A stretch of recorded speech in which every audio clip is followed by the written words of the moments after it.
con Sergio Manacero. Fuerte el aplauso para recibirlo, por favor. Aplauda ahí la hinchada.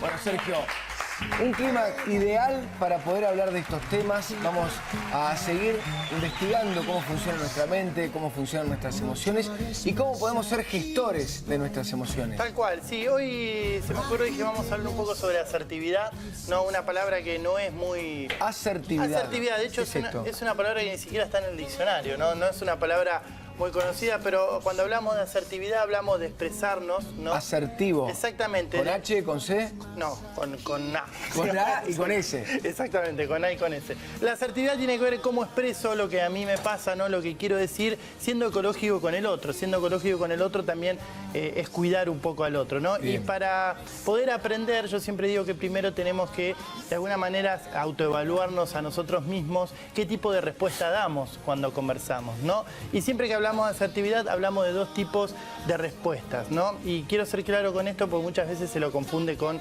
tipos de personas. Y hablamos de tipos de respuestas que pueden ser respuestas agresivas o respuestas pasivas, ¿bien?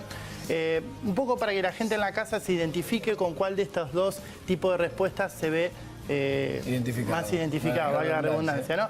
Hay personas que dan respuestas pasivas todo el tiempo, que son personas que les cuesta decir que no. El que tiene el sí fácil. Exactamente. ¿Pasa por acá? Tal cual. Que tiene el sí fácil. Exactamente. Esto no quiere decir que seamos así todo el tiempo, pero sí en distintas áreas. Hay personas que dentro del ámbito laboral, por ejemplo, son de decir que sí a todo, de no expresar lo que le pasa, no a veces porque el contexto no lo permite, como a veces también porque la persona no encuentra la posibilidad de hacerlo, ¿no? Y quizás en otra área no lo sea. Porque en el fútbol 5 con sus amigos... Ahí se libera, exactamente. O quizás como padre le cuesta o le resulta ser asertivo de manera fácil, ¿no? Entonces, estas personas por lo general, además de no expresarse, por dentro se sienten con una autoestima muy baja, ¿no? A tener en cuenta. Y también por lo general son personas, y esto es un punto muy claro, que evita el conflicto todo el tiempo. Bien. Entonces, viste, vos me decís algo que a mí no me gusta, entonces con tal de evitar que haya discusión, te digo que sí, ¿no? ¿Eso está bien, está mal? Y no, el tema es que te pasa por dentro, no está bueno, porque eso lo que hace es acumular, acumular, acumular, y yo me encuentro, ¿no?, haciendo algo que quizás no quiero hacer, que no digo que no podamos hacerlo una vez, pero todo el tiempo me encuentro en situaciones que no quiero estar porque no puedo ser asertivo con lo que vos me pedís. Bien. Por ejemplo, pasa en el estrés laboral, ¿no? Personas que se cargan todo el tiempo, ¿no? Vuelvo a repetir, a veces se puede dar la posibilidad de conversar, no digo que alguno en la casa está diciendo, sí, todo bien, pero yo no puedo decir a mi jefe, no tengo ganas de hacer esto, ¿viste? Entiendo, pero digo, hay a veces que el abrir una conversación puede evitar que uno llegue a un estrés laboral. Nosotros siempre lo que decimos, busquemos un equilibrio. Porque dar respuestas agresivas o dar respuestas pasivas hace que primero no estemos en un equilibrio emocional nosotros, ¿no? Que eso es fundamental, es cómo nos sentimos. Entonces, lo que buscamos es encontrar un equilibrio en ser asertivos. Para poder lograr ser asertivos, primero tenemos que detectar qué tipo de respuesta damos todo el tiempo. Porque todos tenemos definido una personalidad, ¿no? Entonces, una vez que detectamos eso, decimos, bueno, ¿para qué lado tenemos que ir? Si todo el tiempo doy respuestas agresivas, ¿por qué? Porque me contengo, entonces lo que hago todo el tiempo es reventar, ¿no? Entonces, una vez que encontramos eso, vamos al equilibrio. Y el equilibrio tiene que ver con ser asertivo. Cuando empezamos a ser asertivos, primero empezamos a lograr un montón de cosas que antes no lográbamos. Porque para llevar adelante un proyecto, necesitamos ser asertivos, necesitamos conectarnos con personas que nos puedan... en equipo, tal cual, exactamente, ¿no? Para poder generar relaciones sanas necesitamos ser asertivos.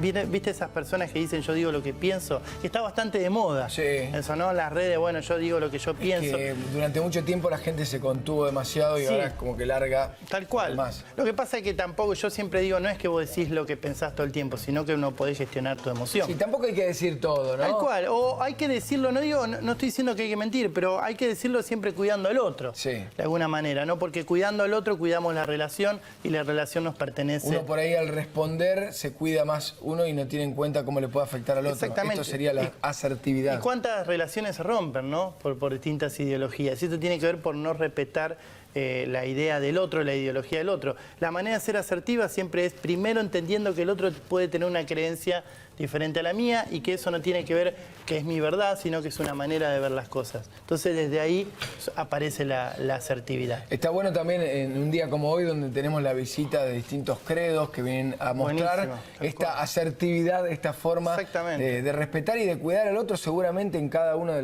los discursos que den o de las formas en que se manifiesten, respetando las creencias de los demás, pero también pasa en otros ámbitos, pasa en el fútbol, pasa en la política. Tal cual. Es fundamental el expresar, esto es muy claro, una definición de asertividad que podemos reflexionar acá, ¿no? El ser asertivo es expresar mi creencia, porque está bueno tener mis ideales, mis creencias, respetando de que el otro tiene una creencia diferente a mí. Y de ahí yo siempre digo que nace el aprendizaje. Porque yo, hablar con alguien que piensa exactamente igual que yo, no puedo aprender mucho más, porque ya lo que él piensa, yo lo pienso. Ahora, cuando hablo con alguien que tiene una creencia diferente a mí, puedo aprender. Y es maravilloso, cuando uno se abre a esa oportunidad, empieza a ver que hay diferentes mundos que uno no tiene, ¿no? Ahora, cuando vos creés que es tu verdad y es la única que es, te perdés la oportunidad de conocer un montón de distintas maneras de ver el mundo, ¿no? ¿Tiene que ver con algo de nuestro ser occidental?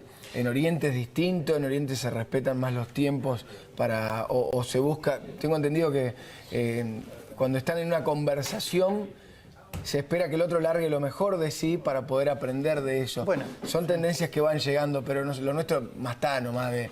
Claro, de la discusión. Te digo lo que es. Exacto. No te escucho para aprender, sino que te escucho para que termines de hablar para poder decirte yo. ¿Estamos en eso o estamos cambiando? Esto que decís vos viene de Sócrates. Sócrates, en la antigüedad, él se juntaba con la gente y decía el verdadero conocimiento está dentro de cada uno. Entonces él lo que hacía era hacer preguntas para que cada uno exponga lo que él denominaba su verdad. Pero cada uno tenía una mirada diferente, ¿no? Lo que pasa es que nosotros es como que, bueno, quiero imponer mi opinión, ¿no? Y no entendemos que es eso, es una opinión. ¿No? Que en realidad la opinión de Sócrates era de Platón, así que... Está bien, tal cual, exactamente. Estaba el tipo ahí bajando su línea. Según dicen, él dejaba que cada uno exprese, ¿no? Entonces eso es lo poderoso. Escuchar al otro no solamente por el otro, sino por lo que yo puedo aprender. Las personas que logran objetivos y que logran sus sueños se rodean de personas que piensan diferente a él. Bien, ¿cómo hacemos para bajar esto a la realidad cotidiana, a la familia que está mirando del otro lado, al empleado que está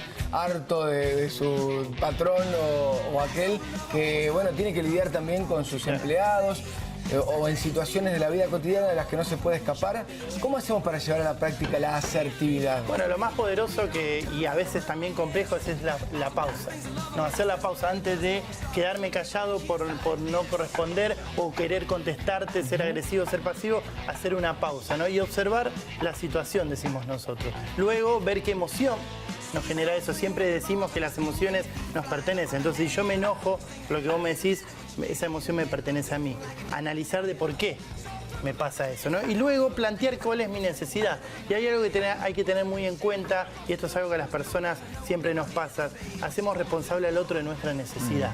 Nosotros siempre decimos, la necesidad me pertenece a mí. Lo que yo puedo hacer con vos es hacerte un pedido para poder canalizar esa necesidad. ¿Viste? Yo necesito que, no sé, que mi ambiente laboral esté ordenado. Por lo tanto, lo que hago, te hago un pedido y te pido, por favor, que cada vez que pases por acá no me desordenes. No sé. Pero la necesidad es mía. No te vuelco a vos la necesidad. Lo que hago es hacerte un pedido a vos. ¿Vos decís que hay que volcar también la necesidad? El pedido, no la necesidad. Yo necesito que la casa esté ordenada. Por lo tanto, te pido que todos los días ordenes. Pero pasa la necesidad, eso, vos sabés que me pasa. Porque quizás vos no tenés la necesidad de que la casa esté ordenada. Sí, bueno, es la convivencia, ¿no? Claro, tal cual. ¿Cómo te encontramos en las redes? Bueno, en las redes como Sergio Manacero, en Instagram, Facebook, y seguimos conversando sobre eso. Se viene el libro, me estoy metiendo presión porque se tiene que venir el libro de Sergio Manacero en cualquier momento. Vamos a la pausa y ya venimos con más Recreo Diario. Quédate ahí. Excelente.